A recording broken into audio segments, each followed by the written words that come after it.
Hello everyone.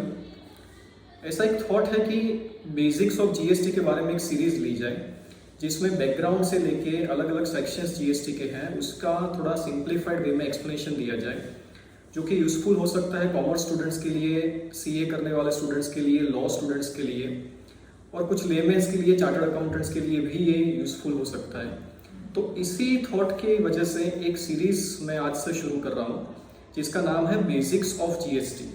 I don't know कि कितने इसके पार्ट्स होंगे, लेकिन जब तक बेसिक्स ऑफ जीएसटी क्लियर नहीं होता तब तक हमको जीएसटी की एडवांस चीज़ें समझ में नहीं आती। तो इसी वजह से बेसिक्स ऑफ जीएसटी के बारे में कुछ डिस्कशन करेंगे। तो दोस्तों, बेसिक्स ऑफ जीएसटी में आज का जो टॉपिक है वो है बैकग्राउंड ऑफ जीएसटी। जीएसटी क्यों इंप्लीमेंट हुआ, क्या क्या दिक्कतें आई उसको इंप्लीमेंट करने में, क्या रीजन था कि जीएसटी हमको इंप्लीमेंट करना पड़ा, ये सारी चीजें हम लोग समझेंगे इस बैकग्राउंड ऑफ जीएसटी में। बिफोर इम्प्लीमेंटेशन ऑफ जीएसटी, जब जीएसटी इंप्लीमेंट हुआ 1 जुलाई 2017 में, उससे पहले जो इनडायरेक्ट टैक्सेस थे उसमें था service tax, excise, sales tax जिसको हम लोग वैट बोलते थे। इस किस्म के अलग अलग टैक्सेस थे। अब इस अलग अलग टैक्सेस में दिक्कत क्या थी? दिक्कत ये थी, एक तो मल्टी स्टेज टैक्सेशन था कि भाई मैंने अगर गुड्स को मैन्युफैक्चर किया तो उसके ऊपर पहले एक्साइज ड्यूटी पे करनी है, फिर उसी गुड्स को जब मैं सेल करता हूं तो उसके ऊपर वैट लगता था या सेल्स टैक्स लगता था। अब हमको समझना ये है इसमें कि जो वैट लगता था वो अलग अलग स्टेट में अलग अलग एक्ट के थ्रू लगाया जाता था। गुजरात का वैट एक्ट अलग, महाराष्ट्र का वैट एक्ट अलग, उसमें एग्जम्पशंस अलग, रेट अलग, ये सारी चीजें अलग अलग थी।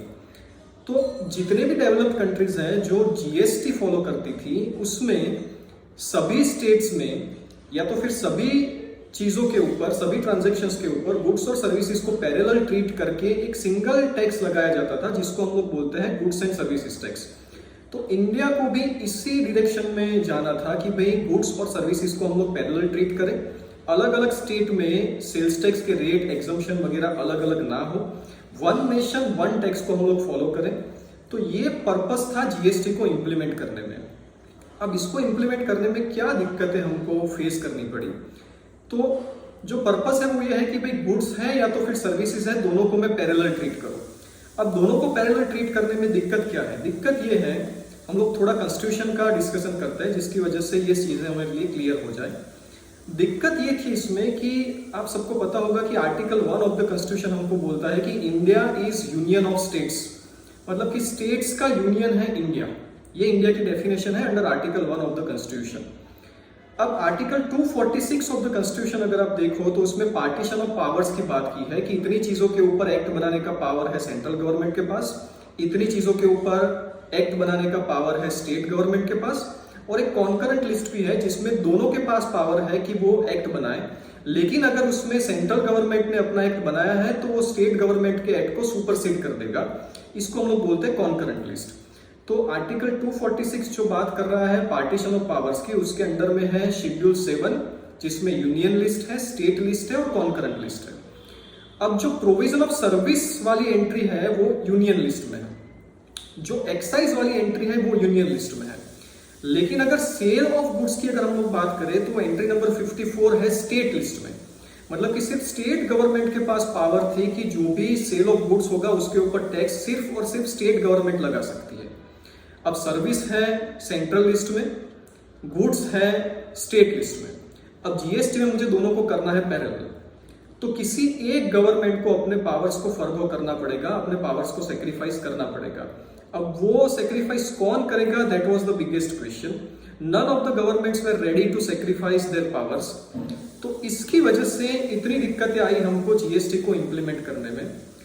तो इसको मैं जीएसटी को यूनियन लिस्ट में लाऊं या तो फिर स्टेट लिस्ट में लाऊं या कॉन्करेंट लिस्ट में लाऊं, कौन से लिस्ट के अंदर इसकी एंट्री को मैं डालूं कॉन्स्टिट्यूशन अमेंडमेंट के थ्रू, जिसकी वजह से जीएसटी मेरा प्रॉपरली इंप्लीमेंट हो, ये एक थॉट था। तो एक ऐसा सॉल्यूशन इसका निकाला गया कि भाई ना तो इसको हम लोग यूनियन लिस्ट में लाते हैं, ना तो इसको स्टेट लिस्ट में लाते हैं, ना तो इसको हम लोग कॉन्करेंट लिस्ट में लाते हैं। आर्टिकल 246 को ही पूरा बाईपास कर देते हैं और आर्टिकल 246 को बाईपास करके एक नया आर्टिकल इंसर्ट किया गया 101st कॉन्स्टिट्यूशनल अमेंडमेंट एक्ट 2016 के थ्रू, जिस आर्टिकल को हम लोग बोलते हैं 246A।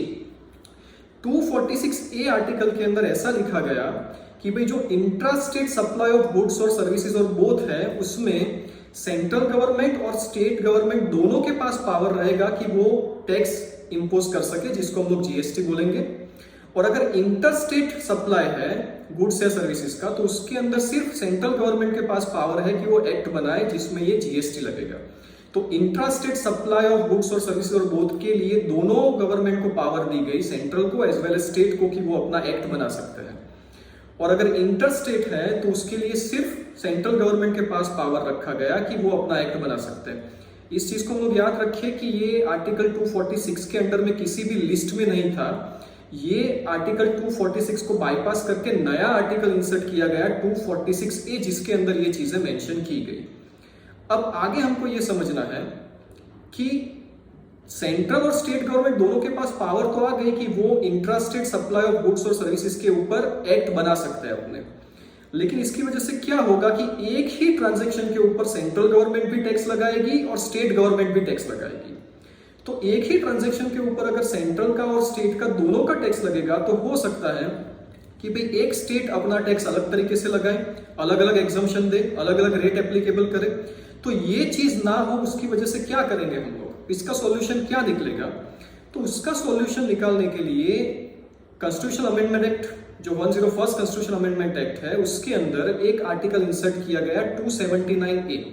आर्टिकल 279A के तहत एक कॉन्स्टिट्यूशनल अथॉरिटी को इस्टेब्लिश किया गया जिसका नाम है जीएसटी काउंसिल। जीएसटी काउंसिल में रिप्रेजेंटेशन रहेगा दोनों का, सेंट्रल गवर्नमेंट का और स्टेट गवर्नमेंट का। सेंट्रल गवर्नमेंट का रिप्रेजेंटेशन है 1/3 और स्टेट गवर्नमेंट्स का कंबाइंड, सारी स्टेट गवर्नमेंट्स का मिला के रिप्रेजेंटेशन है 2/3।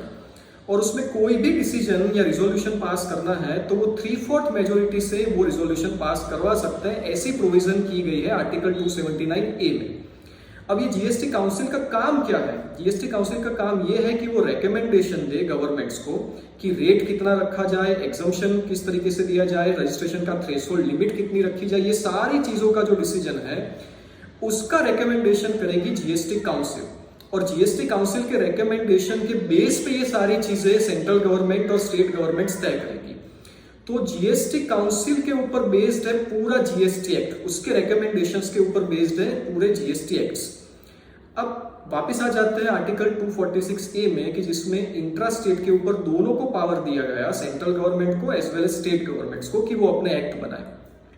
तो सेंट्रल गवर्नमेंट ने जो अपना एक्ट बनाया intra state supply of goods और सर्विसेज के ऊपर जीएसटी लगाने के लिए, उसको हम लोग बोलते हैं CGST act, central goods and services act 2017। State government जो अपने एक्ट असेंबली में पास करेगी वो हो सकता है गुजरात का गुजरात एसजीएसटी एक्ट, महाराष्ट्र का Maharashtra SGST act, west Bengal है तो वेस्ट बंगाल एसजीएसटी एक्ट। इस तरीके से अलग अलग स्टेट के अलग अलग एसजीएसटी एक्ट होंगे।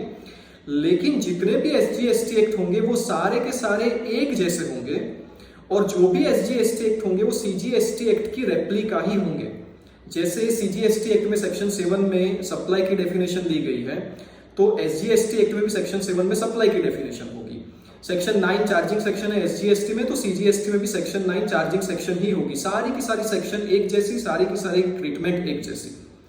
डिफरेंस सिर्फ इतना कि जहां पर सीजीएसटी एक्ट में हम लोग रेफरेंस देते हैं सेंट्रल गवर्नमेंट में, एसजीएसटी एक्ट में उसको रेफरेंस को माना जाएगा स्टेट गवर्नमेंट। तो जहां जहां पर सीजीएसटी एक्ट में गवर्नमेंट बोला गया है हम लोग मानेंगे कि सेंट्रल गवर्नमेंट, जहां जहां एसजीएसटी एक्ट में गवर्नमेंट बोला गया है वहां पर हम लोग मानेंगे स्टेट गवर्नमेंट।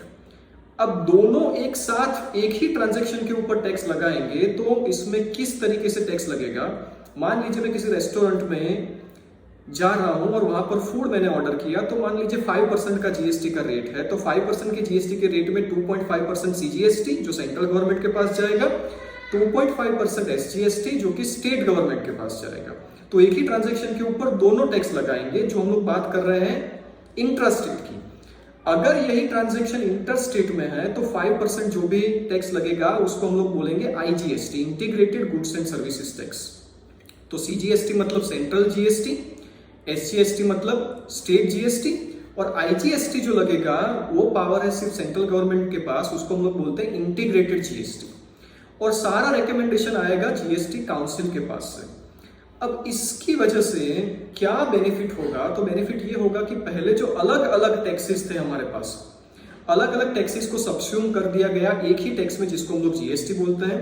अलग अलग स्टेट वाइज ट्रीटमेंट अलग अलग नहीं रहेगी, पैरेलल ट्रीटमेंट सारे स्टेट में रहेगी।